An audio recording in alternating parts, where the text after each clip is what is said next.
Welcome back. All right, we're going to talk about the Chicago Blackhawks today. In light of the comments by Seth Jones last night, and we know Seth Jones has asked for a trade out of Chicago, he's clearly getting frustrated. I want to take a look back, and I've seen people saying, well, if he wants out, he should just get out of his contract. There's a lot of money owed, and I don't know very many people that would look at the amount of money that they're still going to make on a contract and say, I'd rather not have that.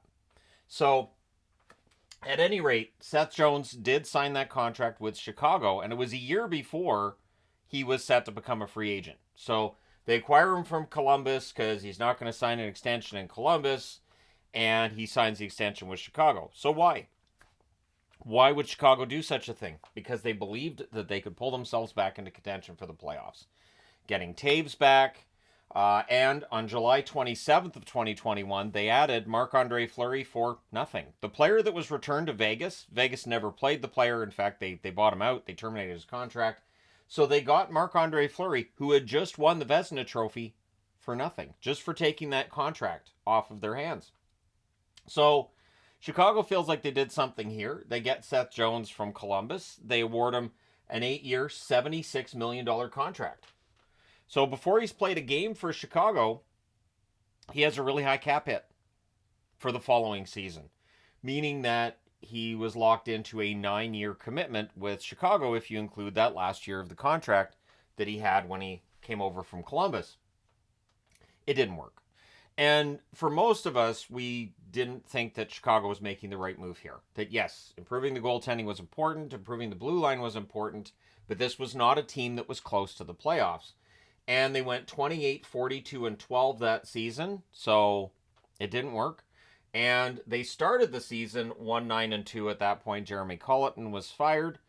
Derek King takes over as coach, and it's been a couple of coaches since then as well. Luke Richardson and now Sorensen's the coach.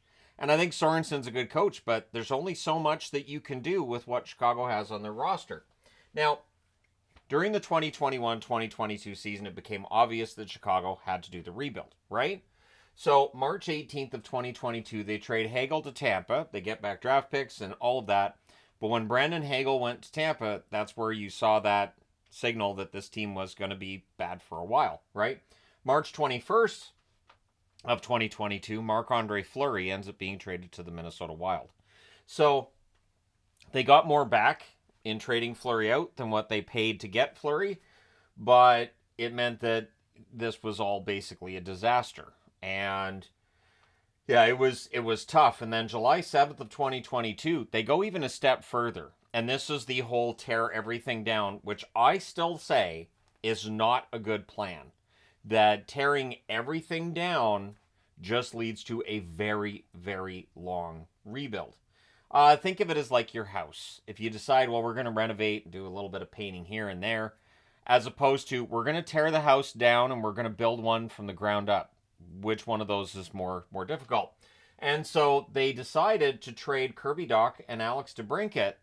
Dach, of course, goes to Montreal. DeBrincat goes to Ottawa. They get good returns on those players, but they're young players. And it signals that anybody of value basically has a price now for Chicago. And it did not make the team better in the short term. I still think Chicago is going to be good soon. I think there's too many good young prospects there. But for Seth Jones, the question he's asking himself is, so when do I get a chance to play for a Stanley Cup again? And we'll come back to Jones in a bit here. Now, their current cap space, according to Puckpedia, $18,422,668. So they have a lot of cap space, even though they've got some pricey contracts for some veteran players. The team has also used 2 out of 3 retention slots. So when we see 3-way deals where a team is retaining money and getting a draft pick to do that, Chicago probably won't be in that position if they're going to trade Jones. Now, the two retention slots they have used, those retention slots are freed up on July the 1st, once those contracts have expired. So then, unless they use one at the deadline, they could potentially have 3 retention slots available. It might be easier to make a trade with Seth Jones this summer, right? Because you can only retain so much money. There isn't an unlimited amount that a team can retain in terms of contracts. So Chicago's in an interesting position, but so's Jones, right? So his cap hit is $9.5 million a season. until 2027-2028. We've talked over the last few years about how difficult it is to trade somebody who has term remaining on their contract. That should start to go by the wayside with the salary cap going up a lot. Teams will have cap space, and so you would think that those teams then might be more likely to take on a contract that's got some term left in it. But they're definitely going to have to retain some money.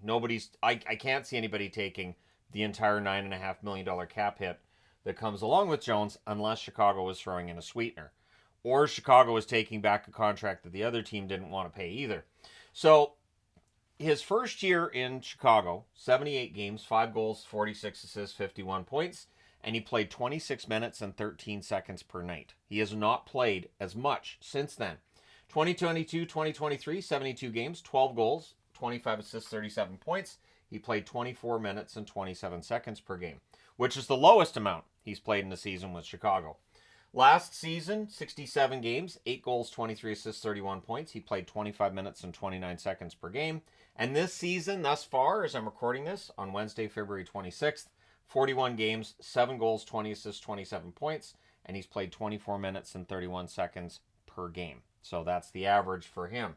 Now, from 2017 until 2020, he had 4 straight playoff appearances with the Columbus Blue Jackets. And then Columbus goes into a rebuild, and he's not signing there, so he ends up in Chicago. But 2017-2018, he was 4th in the Norris voting. This used to be a debate on the channel. I remember one season where I had Seth Jones in, I think it was the top 10 defenseman as far as I was concerned in the league. He is not that now. And it gets trickier because he is 30 years of age, and while he was a number 4 draft pick by Nashville back in the day, it's now back in the day. It's 2013, so that's about 12 years ago now. And that, I think, makes it difficult to make that trade as well. Although defensemen do tend to be better and more likely to stick around in the NHL as they get older than forwards, at least that seems to be the case.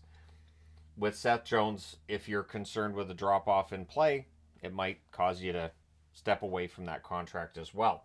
So for Jones, when he was drafted too, I remember Nashville drafting him and thinking, they have a bunch of defensemen. Why are they drafting Jones? I was really surprised. And then when Jones got traded in exchange for Johansson, that to me made more sense for both teams because Jones wasn't necessary for Nashville. Now, the current Chicago Blackhawks team, looking at a little bit of advanced stats here, the expected goals for the Chicago Blackhawks, the share of goals they're expected to have per game with all the advanced stats information, 43.12%. That is 31st in the league. San Jose, 42.75%. So they're just not playing well. Whether it's your traditional stats, whether it's advanced stats, whatever you're using, that tells you it's not very good. Now, for comparison, the Carolina Hurricanes actually lead the league according to Money Puck in expected goals with 55.73%. The LA Kings are actually second. Goals for above expected by Chicago this season, 3.43. That's where you can qualify them as being lucky or just having, some good. If I'm trying to find another way of describing luck, it's good fortune. Good fortune with that. But goals against, 10.66 above expected, which can be placed on the goaltender, but you will always see the defense get blamed too when a goaltender is allowing more goals than expected. There will always be people that say, well, that's the defense. And that is something a team might look at and say, I don't know with Seth Jones, among other things. It's not an easy trade to make. Now, they're pending UFAs for Chicago, because I do want to focus on Chicago as part of this too, right?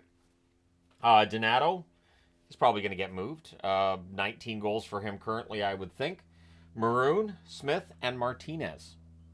So just getting out ahead of it, if a team was able to make a trade and acquire Alec Martinez and Seth Jones from Chicago, you could remake your blue line on the spot. Now you're adding a veteran in Martinez who's probably not as effective as he has been in previous seasons, looking back 5 years and beyond, but he's still a good defenseman. So maybe Chicago needs to get really creative if they're going to make a trade with Seth Jones. In fact, I'll go out on a limb and say they're going to have to get creative if they're going to move Jones's contract. When we look at who's on the way and the young prospects, Lev Shinov, of course, a defenseman, is considered to be that next big name on the blue line for them. Vlasic's not on the board, but I like Vlasic's game a lot. Oliver Moore, of course, he's a forward, center/left winger, and there's a lot of hype around Moore, and I'm sure Bedard's going to be very happy to see Moore with the team when that takes place. It feels like with Nazar in the lineup, that's helped Bedard. At least that's how I've perceived it. That just having other talented young players to play with should be something that gives Bedard some hope that the darkest of times are going to be done soon. Sam Rinzel, a defenseman, also considered to be a pretty good pick in terms of their prospect list. And Kevin Korchinski will be back. Kevin Korchinski gets to go down and play in Rockford and work on his game this season. He'll be back. I would say next season he's going to be regular for them again. And Frank Nazar, I wanted to throw him on the board as well. I think he's been good since his recall.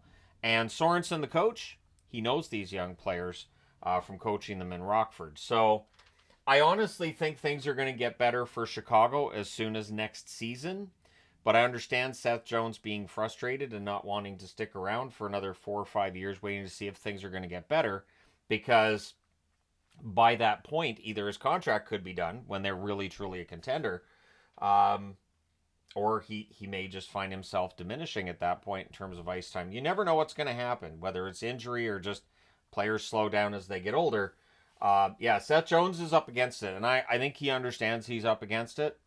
And I don't view him asking for a trade to be whiny because he's not complaining constantly. But I also understand the frustration of having joined this team, 3.5 years ago and not seeing any progression in terms of the standings. When he's saying this is year 4 and we're still at the bottom, he's not lying. He's not telling any untruths. And for some of the veterans on this team, it might be tough. And maybe we'll see other moves get made. Maybe it won't just be pending UFAs. But I think the groundwork is being laid for a pretty good Chicago team for the future. But let me know your thoughts in the comment section below. Which team do you think will take on Seth Jones? The rumors about Dallas make some sense, although it makes me nervous because they haven't extended Johnston. Eventually Stankoven's going to need an extension. I don't know. I don't know if I'm all that happy with that usage of that money. But at any rate, if Chicago retains, say, half of it, and if they make that move at the draft table, so after the season is done, doesn't hurt Dallas at all. But let me know your thoughts about Jones and about the Chicago Blackhawks and the situation they find themselves in. Don't forget to hit like and subscribe if you haven't done so already. Thank you guys so much for all your support. I will talk to you again soon.